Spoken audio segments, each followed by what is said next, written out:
Well, Patricia O'Connor and Reba Darcy here today on the Bonsai Balcony. I think this is going to be a pull up a chair kind of a gig. Oh yeah, it is. It's a pull up a chair kind of a gig. I was able to enlist a couple of days ago. Actually, get it right, Patricia. Yesterday, after work, I was able to enlist the help of a, ladies and gentlemen, Patricia, ladies and gentlemen, Reba Darcy. I'm Patricia, this is Frida. Some people have suggested that I'm a dummy and she's a ventriloquist. It's not the case. I can operate. Anyway, today's show is going to be about this Bald Cypress. Yesterday after work, I was able to enlist the help of a co-worker, and with his help, I was able to rotate this tree around. So we're seeing what has been for the last 3 years. The backside of this Bald Cypress compilation, and there's a couple of things that are different. It's like the one side of the moon versus the dark side of the moon. The dark side of the moon isn't actually dark; it's just away from us, and we hardly ever get to see it. But it's completely different than the side we see. Totally different amount of bombardment and stuff. So, like that, this side of the tree has had completely different circumstances. Part of this base has stayed shaded, pretty much, kind of the way this side is now. So the moss growth was different, and also I couldn't see as well down here. So one thing that I see upon rotating the tree around, one thing I see that I like is I love all of this stuff that I had pruned back before. When it was facing the other way, I had made the tree a little bit more accessible. It looks better this way. It does. I don't keep it in display shape because we're a tree in development, but this is raw and rugged and shows dimensions and stuff, and I really enjoy seeing this side of it. Also, this is the side that is more dictated by the sun and less dictated by the lights. It's starting to show a little bit of fall colors, whereas I think the light generated stuff looks, the red light stuff looks to be a little greener, so I should maybe consider that. Also, we've had a little bit of bark starting to come off. That's just because I don't clean the bark off, so when it actually splits enough to start hanging down, then I'll kind of address it. But having seen that, I've got, I can clean up in here. These are just lumps of, these are lumps of moss that I picked up last year, and I ground up most of them and mixed them with peat moss, and I've got a well-established side of moss on what's now the back side of the pot. Differences between the front and the back. Between the two leaders, this is the bigger leader. I would prefer, the reason that this is the back and not the front is I would prefer that will always be, that's about 3 years younger. The back leader is about 3 years younger than this one. So this one is fatter, and I would prefer it to be in the back so that if we have any sort of alignment problem, you'll still be able to see the bigger one in back of the smaller one, whereas now if you lined it up, you wouldn't see the back leader. It would maybe disappear. But there are some other cool things to look at. For instance, I can see the root growth down here better on this side. I can see where I need to go through and maybe chop all of this up a little bit and even it out some, and help this moss to get reestablished. I'm also looking at, I always wire my trees in, and I recommend that. I do. I recommend that. To me, I'm not saying you're not doing bonsai. I'm saying I don't feel like I'm doing bonsai if I haven't run a wire up from the bottom of the pot and just run it up through the root ball and then connected them and then tied that off tight whenever I have the root ball exactly where I want it. failure to do that for me has caused me to lose trees in the past, and I always see that as insurance, and I see that as it's special to you. You know, and that's just the way I am. I know of a lot of people who plant trees and put their root ball in there and just put soil on top of it, and if it looks like it wants to lean over or something, they'll put a rock on it. You know, that's okay. I don't think baby is quite in frame here, but I'm gonna give a little more pale. There you go. There you go, Miss Frida. All right, so what I'm looking to do today, I've got a few tools standing by. I've also got what I was talking about, the wire. I've got a wire here in the bottom that's visible. I've also got some exposed roots here that are visible, and I gotta say, I like what I'm seeing. This is a part of the tree that whenever this was over there in that corner, it would take some kind of, you know, it would take a certain amount of getting down on the hands and knees down and doing the limbo to get over to see this corner.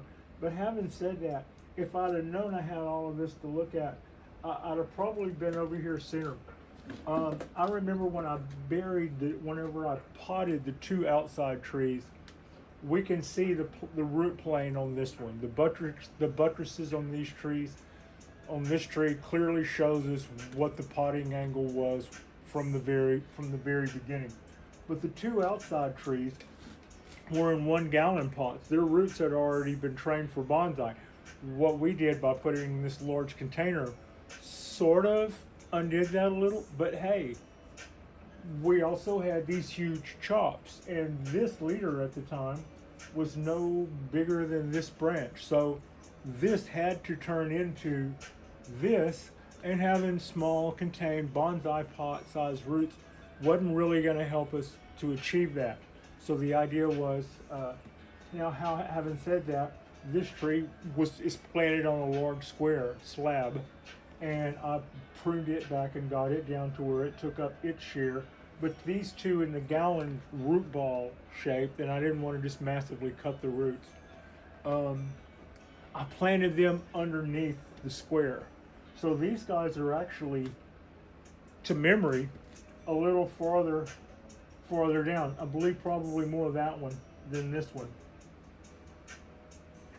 As evidence of, I have one of my buttress roots, and I remember thinking that whenever it came time to unpot these and rebuild it, but in a bonsai pot, and it'll probably be this same arrangement, but they'll get cut loose from this slab that they're in, and I'll trim that, and I'll trim their roots back individually, and then reposition them roughly, I think, still in this shape. So when doing that, everybody will have their fronts and all of that, but I can clearly see all of this stuff here that's grown out. Here is a part of a buttress that I had thought that I had buried, and it's very clearly visible. Also visible is a guy wire. One of the wires that I use to tie down this tree. So what you will see me largely using today, I'm going to pull out the big guy, is I'm mostly, if I use any more tools, like scissors or whatnot, they'll probably be stainless, because for that very reason, you just saw me stick those in dirt. They're tough, they're cool. They're some of my favorite tools, are these nip ends. But today I'll probably be using things more like this and this, because they are stainless, and if I have to stick something in dirt, they'll be all about it. I've also got a pair of dirty duckbill tweezers and a box cutter that I don't think I'll need, and I showed you the stainless sitters. I also have a hybrid cutter in case I've got some root work to do. I've got a hybrid cutter. It's a hybrid cutter instead of an angle cutter because it's rounded. That's what makes it, anyway, hybrid cutter. And behold, the weenie skewer. And Frida Ribadorsi is just to the right of camera in the chair, giving us off-camera direction. So what I'm going to do here is just kind of break this up and kind of even it out. I'm really glad to see this buttress. Also was a good time to cut that wire. Now that the trees have been in this pot for 5 years, I have 5 years. I have no problem cutting loose any wires now, but until they're established, I like the idea of wiring my trees down, wiring them in. So yeah, they were, and I was just noticing this wire. I just cut it loose because I was looking at future wire scars. But it's also nice to see this buttress right here.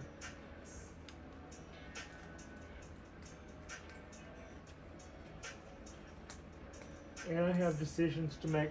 I allowed this sprout, this foliage right here, is part of the main tree. It almost looks like another tree over here to itself. But it came out of, this could have been a limb coming out at ground level, right? I wired it up to this to let it do this, and I should probably go back and prune that because it's now about a cluster of 5 little trees. I like the way they bring up the bottom here. I'm not really. Here's what I'll do. I just decided we'll let this go pretty much just exactly like what you see here, and we're not too far away from all of this stuff turning a very, very beautiful rust red, redder than Frida. It will turn. Some years it turns like this red, and then whenever we lose the foliage on all of these little trees, I can look better at what I have, and I'll make a decision to keep at least some of it. At least some of it. I was concerned that if I knew I had some buttress buried here, so I was thinking, well, it's a shame if these ended up being 6 inches or so up in the air once I raise this tree back up to show the old buttresses. It would be a shame for that to be, but right now it fits in at ground level. I think that's pretty cool. But what has happened is this tree has risen up because that was the original. That wire, this buttress that I'm looking at is running over the wire that I ran. I wired it down. So this was underneath here, and that side has buttresses too. That side, meaning this tree, has buttresses that may or may not be still exposed as well. Okay.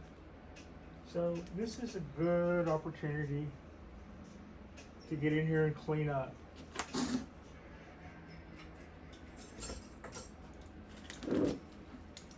And cut away some of these surface roots.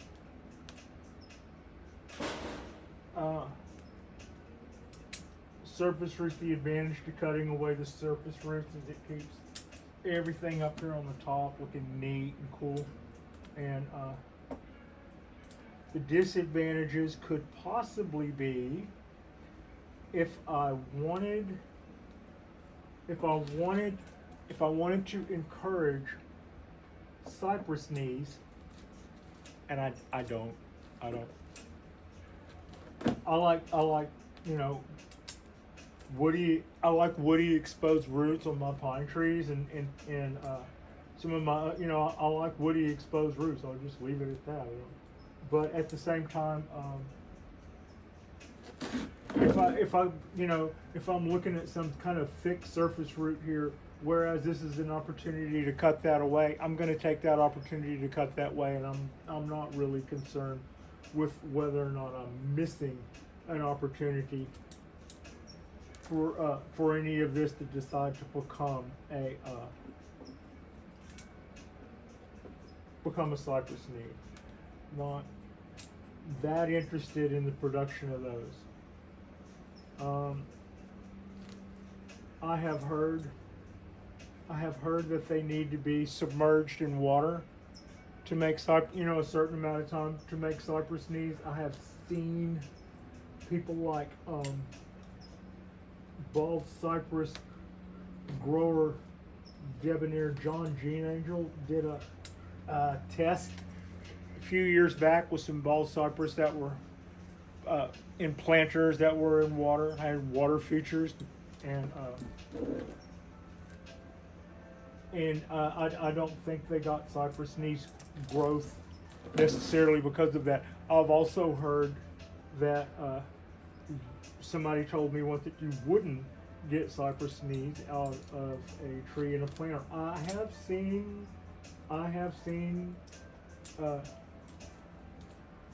bonsai with cypress knees that were in containers. They didn't come with the cypress knees, and they had grown in containers. So I'm not really sure the rhyme or reason to how you get them. Not particularly concerned one way or another. What I like that we've got going is I was looking at some spaces right about here, except on the other side on a buttress that looks quite a bit like this. And I had some soft tissue right here that I was worried about rotting away. And I didn't want that to rot out. What I was hoping would happen is that I would get rollover. And I'm largely there. I think that'll be a mission accomplished when it comes to that, and not in a George W. kind of way, but an actual mission accomplished. It's really nice this year to see the bark splitting. I'm not one to clean the bark back. I just let it go. But having said that, this piece here was just starting to peel away because the trunk is growing and swelling so much. And this is all old bark that I love, the age and the crackliness to it. And this tree, its bark has so many cool textures to it. But what I also appreciate is it doesn't look all mossy. I don't like it when a bald cypress starts to have, like it might be in a septic bog or something, because they're starting to look a little too mossy because they get watered a lot. Like if I were in some 90-degree place and I were just throwing water to this, it would probably have it would probably look all fungusy and mossy all up, and that's a totally different look. But I kind of appreciate that I've been able to keep the buildup of stuff down and preserve the bark on these trees. If it started looking bad or started doing something that I didn't like, I could always go through and remove it. And these things would almost polish up like billiard balls. They're waxy and kind of resiny in their outside texture. But I appreciate this. The other side of it, the old dried bark makes tiny little squares, and when paint does that on an antique, they'll call that finish alligator, because it almost has a leathery little squared scale look to it. Beautiful look. Speaking of leathery scaled look, I always say this. I love to talk about the horticulture, biological, historical end of bald cypress. They're some of our oldest. They're some of our oldest living things on the planet. Bald cypress and its cousin, the dawn redwood, they find leaf imprints of these trees in coal deposits. And the reason they find leaf imprints in, hundreds of millions of year old coal deposits is, one, they were some of the original trees growing up in shallows, which is what the earth was at the time of their comeuppance. And when they came into being, they predate insects. So they just totally predate insects. So when one of these things would grow so old that it finally fell over or died for whatever reason, it wouldn't lay there and get broken down by microbes and bugs that have evolved since the creation of this thing to start breaking stuff down. And trees that existed and that time went on to have their fronds or their leaves or whatever they were making pressed into what would later become, those trees became our coal deposits, some of our oldest coal deposits. And when we look at those, what we find is Bald Cypress, some of our the dinosaur of trees here. So I evened that out. I've chopped all that up, cleaned up some of those roots. Some, not all. All right. Let's get that.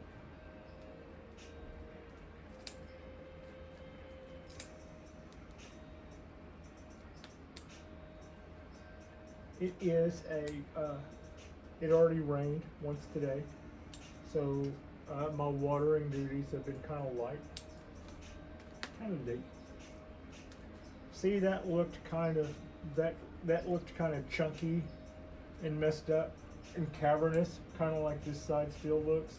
And the reason it looked a little uneven is because I had gone through and picked up all that moss. And then when I laid it back down, it didn't get enough sunlight or whatever. For whatever reason, the dark side over there didn't retake. So now we're chopping all of that up and giving it a bit of a new lease on life. That's better.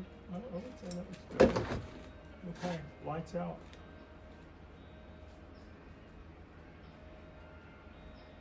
Lights out is an indication that we are past 3 o'clock. I haven't looked lately. Yeah, we're somewhere past 3 o'clock. Thursday, first week of October. It's been kind of fall-like. Today I think we got up to the high 70s up here. It wasn't that warm all over. So what you're seeing me do is I'm breaking up that old moss. And I'm going to kind of try to stir it in a little bit. I should probably put that in I could probably put that in some sort of grinder or something and mix that in better. But it'll take. We'll get it going. It's on the side that grows moss better. So we'll just leave that at that for now. Hi there. And I'll put that out of my way here. And you can hang out there. We used to have at work, in my work schedule, I would have Wednesdays off, and so I'm used to doing this time slot on Wednesday, and have been for a couple of years. That just changed. Not a whole lot. It just changed Wednesday to Thursday. So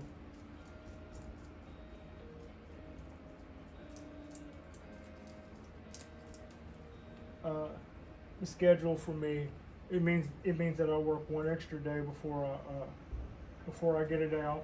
It's no big deal. Actually, no big deal. Another little reality. Yesterday, when it came time to rotate this tree around, I was responsible for my half, and I was thinking, you know, you've moved this tree by yourself before.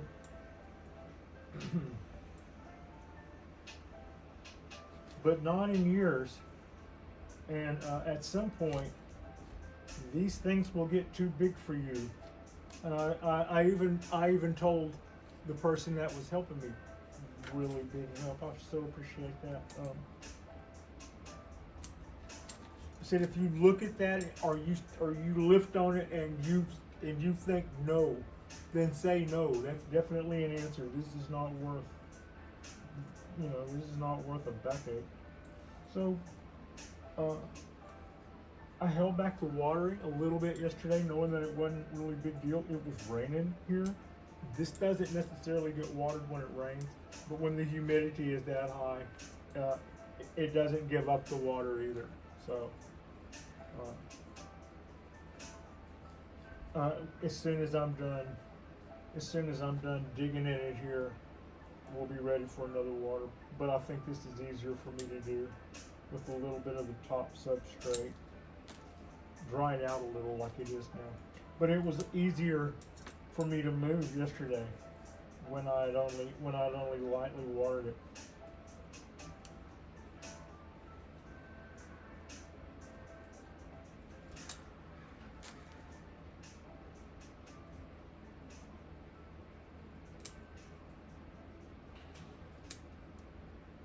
Yay. This is looking a lot better already. Way easier to even this out. Soil wise, it's way easier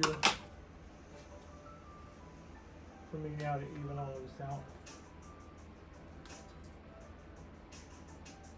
These trees have been, I use the word rewarding.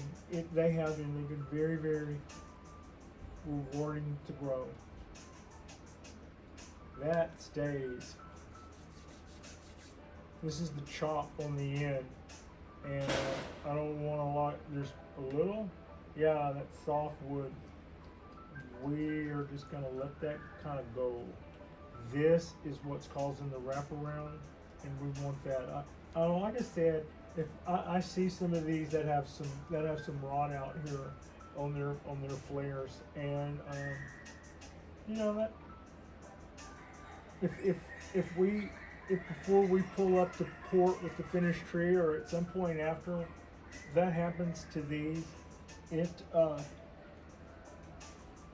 you know, that's not the end of the world. It's not even. I don't even mean to sound like something I would have to get over. I'm just glad that I haven't done that yet. I'm glad I've been able to head that off. If at some point one of these rots out and gets soft, that's what bald cypresses do. So in the wild you'll see that. So, you know, that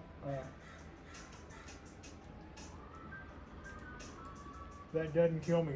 However, as the person who may have some say in that, and I'm not 100% sure I do, but as the person who has some say in that, I'm trying to see if I can keep this base pretty much pristine, except for what time and tree want to do.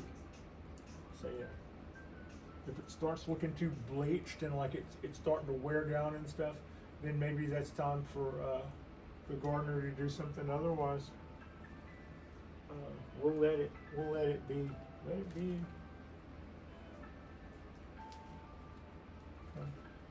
No, not yet.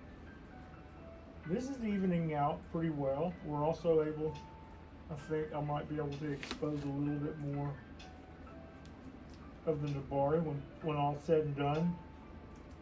Let's go through.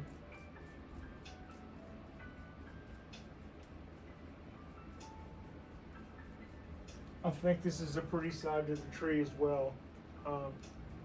The other side, this is still the back of the tree. But on trees that are easier for me to rotate, this is the time when I rotate most of my trees. My coastal oak gets rotated, so it got rotated today. This behind me, my cork bark Japanese black pine, I haven't rotated it yet, but I'm going to, because it gets rotated. My ponderosa is very frontal.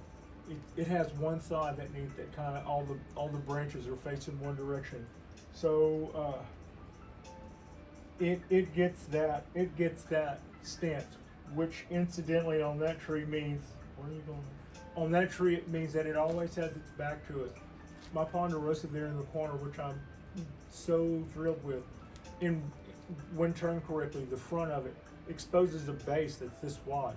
When turned on side, that same base is about that wide. And mostly what you see whenever you see the tree is at its most narrow side, but that's the side that presents the foliage to the sun out there. So, you know, that's kind of where we are there. I'll be glad when its styling brings the tree on around more to where we can see that beautiful Nabari on that tree. Not an issue with these guys. Those buttresses are really something. This guy has some really nice. Now this tree also has buttresses, but they are underneath for the same reason that I was explaining earlier.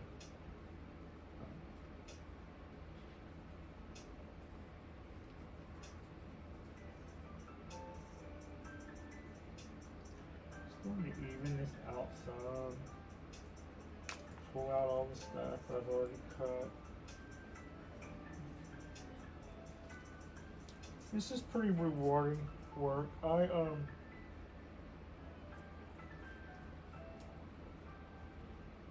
They're Taxodium ditchum, sometimes called American Bald Cypress. It's not necessarily a totally American species. I know they have these guys in China. I think I'm told a lot of the mulch, cypress mulch that we get is imported. So that should tell you right there.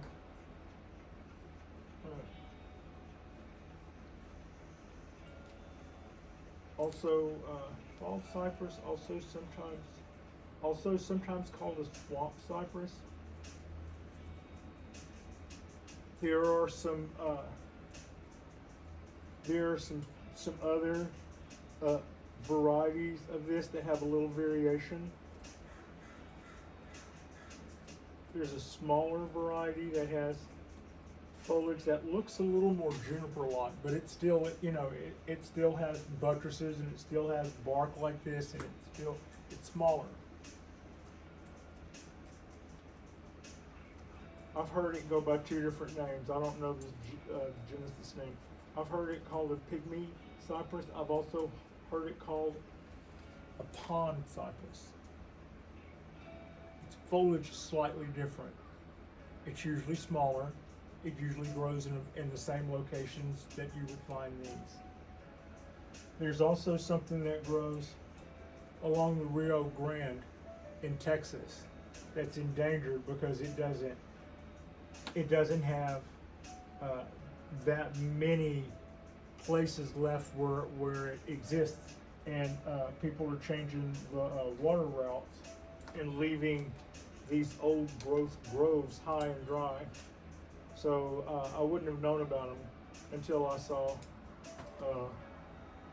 some protesters trying to combat waterworks plans that were going to further leave these trees dry. I think they were able to get some sort of compromise. And it was good that people were concerned. I don't really know the whole follow-up on that storyline. So yeah, this species, I have heard that there are parks in Michigan or rest stations or whatever, or areas for visitor centers in Michigan that had a pond with bald cypress in it. So apparently these guys can exist as far north as that. They love hot, and they absolutely need to be watered daily. Daily need to be watered. They can exist in a pan of water if you can't water it. I don't know that I recommend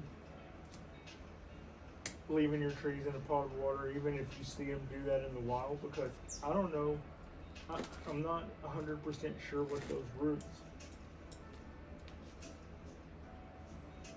are doing under the ground. You know, you see them, you see these trees growing in water, but I don't know how they're able to, I don't know how it is that they're able to not drown. And I also don't know whether being in a bonsai pot would nullify whatever it is that would keep them from drowning. So I would be reluctant to personally leave one in a tree for a long time. And it's and I've seen a lot of people do it. I've seen people make water features that had koi in it, and it was sort of an aquaponic deal, and where the tree was in one end of that in a pot, but submerged within this pond. And so I know people have done this to near extreme. Also, one teacher who I follow fairly religiously stated a long time ago that whenever they saw all of these trees that were growing in water, they had to ask themselves, what happens to these trees later? You know, what they knew of bonsai came from their having learned in a Japanese bonsai environment. So they were used to seeing trees that had a written history or photographic history going back hundreds of years. So when it comes to these bald cypress, they could find examples of these guys in the 40s, 50s, and 60s that were bonsai. Where are they? Where are they now? As he said. So this was a plea to re-examine what we have in the United States, because he was saying how in other places they don't have the abundance of trees in the wild to collect the way we have here. But here we'll see people go out in the swamps and they'll bring their guns and they'll shoot up the place on their way in and on their way out, and they'll leave with some trees, and next thing you know, they're going someplace else to go collect more trees, and while they're gone for a couple of weeks or during the summer, all of their other trees are in just soaking in baths of water. And he's asking, where are these trees now? Why don't we see 100-year-old examples of bald cypress when we know that some of our bonsai elders in the United States had been doing those? So I'm kind of always taking an approach to that. I'm here, I can water the trees every day. I don't need to necessarily put them in a vat of water, but it's good to know that this tree would probably be just absolutely fine if I put it on a timer and a sprinkler, as long as the timer and the sprinkler was delivering. I wouldn't have to worry about it delivering too much and killing my tree or something like that. As long as it delivered, you could probably get away with that. And as such, you could probably take that week vacation with your bald cypress in a vat of water somewhere. I'm not meaning to discourage that as it's a luxury with these trees. It's something that you can do to help maintain your tree while you also have a life. So yes, have a life. I appreciate you. Frida appreciates you. Our next drop. Tomorrow I'll go back to work. I go back in on Friday. I sell a few nuts and bolts. I say hi. And then we take the weekend off, just like we always have. And we'll do 2 drops. Man, this tree has gotten a lot thicker since last time I saw this. This whole side is just swollen out and just has a nice swoop to it. And I think this vein is doing all of that because it seems to like wanting to split the bark right up here to this guy. So, man, that's beautiful though. And I'm really excited about that little mini buttress there. I don't know if you can see this little mini buttress showing itself. Not a little bit more. A little bit more. Yeah.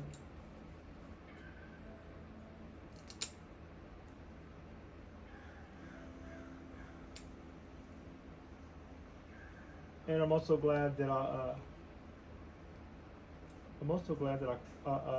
saw and cut loose that guy wire that was wrapped around that. I think that worked out well timing wise, and that was just a freebie. Accidental good timing. All right. That's it. Look, I've got all that looking all even and stuff. It was looking all chunky. I'll spread this mix out a little better on the by and by. I'll start trying to water it in. As of right now, I'm gonna let that part. Yeah, I'm okay with that. Like and subscribe if you guys have not already, our next drop will be this weekend. And thank you all. Man, it's beautiful looking at this side of the tree. Thank you all so much for watching. Good show, Frida.